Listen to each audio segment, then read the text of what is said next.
Hi everyone. Thanks for joining in today for the midweek study. We've been learning a lot regarding the last days, and today we end off our three-part series. Throughout the series, we've been delving deeper into understanding more about the end times and what the Lord wants us to do. When we started this series, many of us had different views and feelings about the end times. Some felt anxious, others afraid, and some felt excited and hopeful. Now let's see if we now have a different understanding and a different feeling about it. Do you think you now feel more excited and hopeful about the end times? Please pause the video as you discuss. There are people who take the book of Revelation to be a book of doom and not a book of hope as Jesus intends it to be. The book of Revelation gives us hope in that it shows us that in the end, we will be with God. If we can read it ourselves with understanding, we will realize that there's so much to look forward to. We now have to be intentional about how we live our lives. So let's discuss the next few questions. How should we live our lives in light of the season we are in? We can pause the video as you discuss.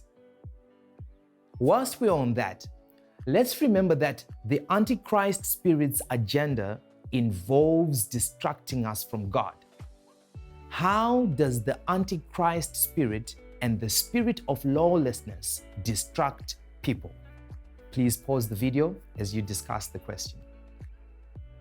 It's important for us to prepare for tribulation, and this is important because right now as we speak, there are many Christians who are going through tribulation around the world. The question is not about rapture happening before tribulation, during tribulation, or after tribulation. Rather, the question is, are we ready to be steadfast and to focus on Jesus if we find ourselves in a time of tribulation? Let's discuss this question. What does going through tribulation mean to you? Whilst we're on that, we need to remember that Jesus doesn't say when the rapture will occur. So we need to prepare to go through tribulation. Why do you think this is important? As we focus on Jesus and rest in faith, hope, and love, we need to do the work of an evangelist.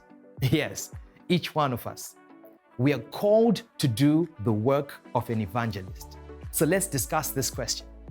Do you find it easier to share Jesus with a stranger or with someone that you know? For example, an old friend or a relative. Life is short, eternity is real, and people matter the most.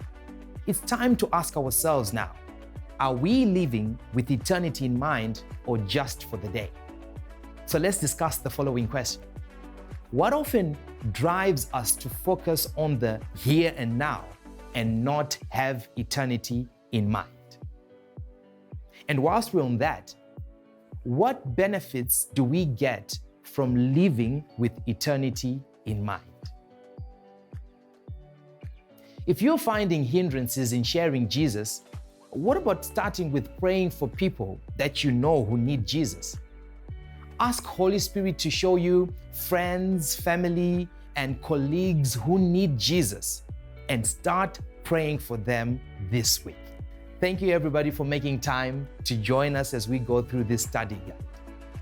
Don't forget to pray for one another and be blessed.